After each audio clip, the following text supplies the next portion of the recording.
all week long. Kept telling him he's going to have to score 40 to 50 points. He didn't believe me. Well, he scored 41. So give him the credit. Go ahead. Who wants to ask questions? I'm not going off tonight. Coach, it seemed like on the sidelines, it's kind of cutting away to you. You're staying calm, but you just kind of had that look in the face, like, especially in the first half, just so close to making plays, but something wasn't clicking. What were you seeing and kind of adjusting with the defense after they're coming over each series? We were trying to make the adjustments on the stuff we were missing. We were not getting across blocks a lot. I thought, in my opinion, we got out physical really bad in the first half.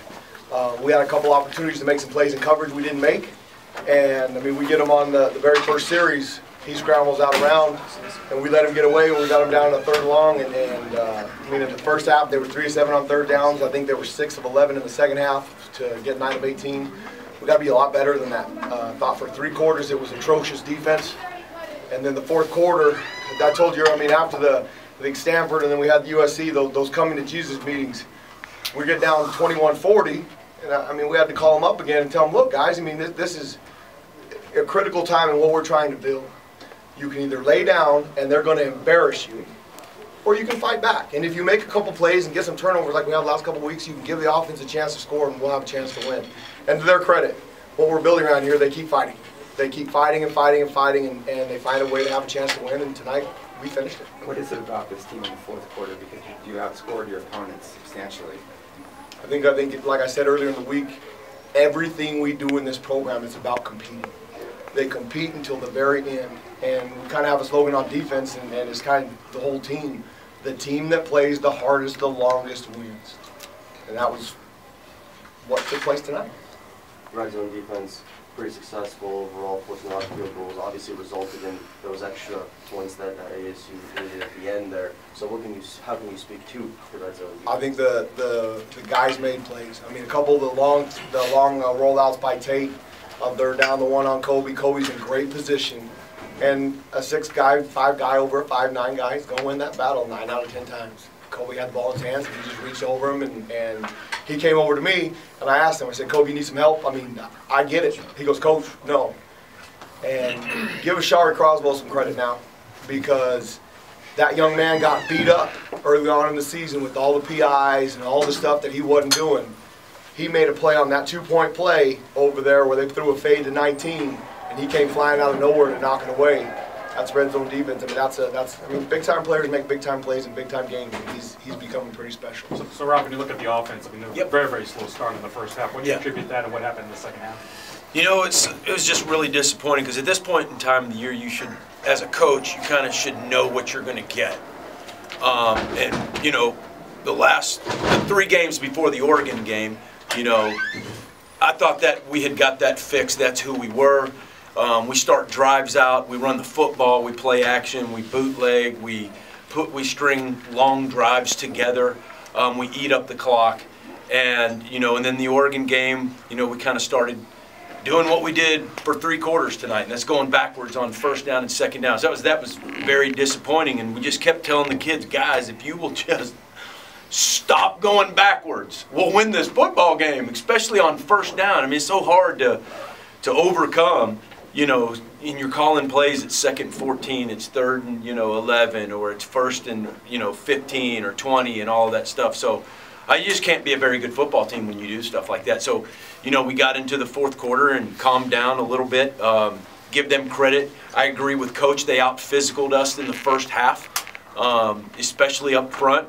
And but our kids never quit, and so they just kept going, man. And you could visually see them wear down up front. And then they got one of their guys kind of hurt and bringing some guys in. So we knew we were starting to wear them down. Still had some problems in the third quarter. But man, if we can just snap the ball and attempt to get 4 yards on first down, we're going to be just fine, man. And he was like, will you guys stop going backwards, all right? So we kind of fixed that in the fourth quarter, and you see what can happen when we do that. Coach, what in the world was that 2-point conversion? What the hell is that? Okay, man. Oh, my God. Like, you have no idea the 2-point. Yeah, all right, so. Yeah, what was that? Okay, so. if you watch on film, the guy who caught it, Tommy, was supposed to catch it way earlier than that. Okay, so we went in motion, and we had the numbers for the quick screen over to the left. And Manny, I don't know, I got to talk to him. I don't know why he didn't see it that way. And so he read it out. And there's 1, 2, 3, 4 other possibilities. And he went through all 4 of them, came over here, ran over here, and then went back to the original one and scored. So, I mean, that's how we did it. Jamie, you mentioned Kobe getting outbeat for that touchdown pass, and then on the last drive he made a great play to break up the touchdown. Just what does that say about him, his resilience, and also he doesn't really seem to seek a lot of attention. He just at all. You're right. Kobe has been our most consistent defensive back all year. The young man is the one that studies the most in the film room. He knows what route he's going to get almost on every play, and the only times he doesn't make plays is when it's physical ability. And that was it. The guy was, I mean, a 6'5" guy, 5'9", and he keeps fighting. He never gets down the sideline. He's a good leader. He's quiet. He doesn't hardly say much. And the fact that that stuff doesn't crush him, give him credit, because that's a hard position to play at 5'9". I got a question, Rob. Yes. How much did the offensive line issues have to do with what was going on in the first half? Because Tucker didn't play, and then Miller got hurt, came out, and Roy was hurt. Yeah. And so we were, you know, anytime that you shuffle the guys around up front, because they have a language that they speak. They're not just a verbal language, but a physical language. They're double teams. They know when you work with the guy, you know how to come off with this guy on a double team, and then all of a sudden another guy's new. Yeah, it does contribute to that a little bit, but you know, before I answer that question a little more in depth, I need to watch the film so I don't say anything that isn't true. What was Hemsley's injury? What's his injury? I think he had an ankle he was struggling with, so he didn't play. Casey didn't play, and then Steve was shaken up and all that stuff. So we shuffled around the deck a little bit tonight. Dan, did you say anything to Manny after he went airborne? Took that kind of big reminder. Then I told, Don't, yeah, exactly. No, stop doing that. You know, I've been telling him that this whole year, but I don't know. He gets caught up in the heat of the battle, and doesn't help. I keep telling Manny how awesome he is. So. Yeah, love those pictures you put on Twitter, Manny. Exactly. Thanks, Coach. Ashari had the interception, then he had another bat down. Earlier in the year, he had opportunities that he just didn't convert, and it seems like in recent games he's making those plays for a freshman. Is that like symbolic of just kind of what has happened for your freshmen? I think it is. I think all those freshmen, there were 7 of them at some point out there today when we had Kyle and Tyler in there too, 2 of them being redshirt. The experience is invaluable. You can't trade that for anything. And Cam Phillips came up with a groin in pregame and wasn't able to go. So they keep building, and it helps us for the future. Now, hopefully, when we build this thing, you'll never see 7 true freshmen out there again. But hey, we're going to play the best players, so it doesn't matter who they are. Coach, kind of piggybacking off of that, Tyler with the fumble recovery there at the end kind of got the whole thing started. How have you seen him develop as a player from the start of the year in fall camp to now? From being a defensive end to being one of our better linebackers has been awesome. I mean, he's 6'4", he's 270 pounds. He runs like a deer. I mean, you can't teach any of that. And he's just like the rest of them. He just the mentality, never playing. He's growing up, and now he still makes a lot of mistakes. He came up to me after the game, said he was sorry. After I watched the film, I won't be mad at him. Well, great, we won, so I won't watch the film till later. I won't be mad till then. But it's important. He wants to be better. He wants to get better every time, and that's the attitude you want in a football program when you're trying to build. That's where we want to go.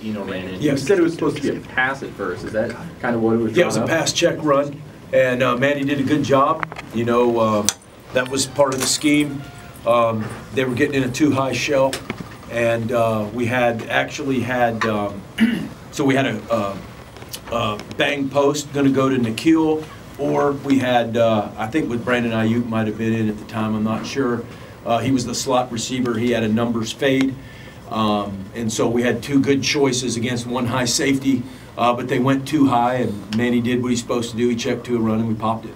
Rob, you mentioned before that sometimes the players like Frank or Nikhil will talk to you in-game and have suggestions. Yes.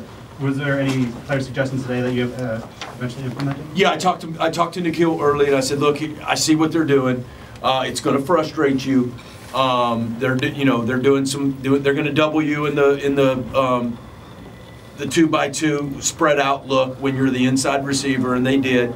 And then they're going to press, sometimes bail you when you're the single. They dinked us a couple times when we had some fades called.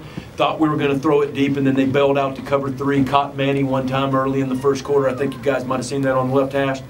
And so I got on the phones with Nikhil early because I didn't want him to get frustrated, because I know, man, when you're a big-time player, all you want to do, it's not selfishness. It's like you just want to help your team win. And he wants to do anything he can, and he gets so, he's passionate about helping, the Sun Devils win. And he can't touch the ball. And so, man, we were up in the booth. We were frantically trying to come up with stuff to just kind of get him the ball. And then, as you see, when we started getting him some stuff, we kind of moved some stuff around it where we could get him the ball. And that kind of got our drive started, getting him the ball. So we did have a really good discussion about what was open, what he thought.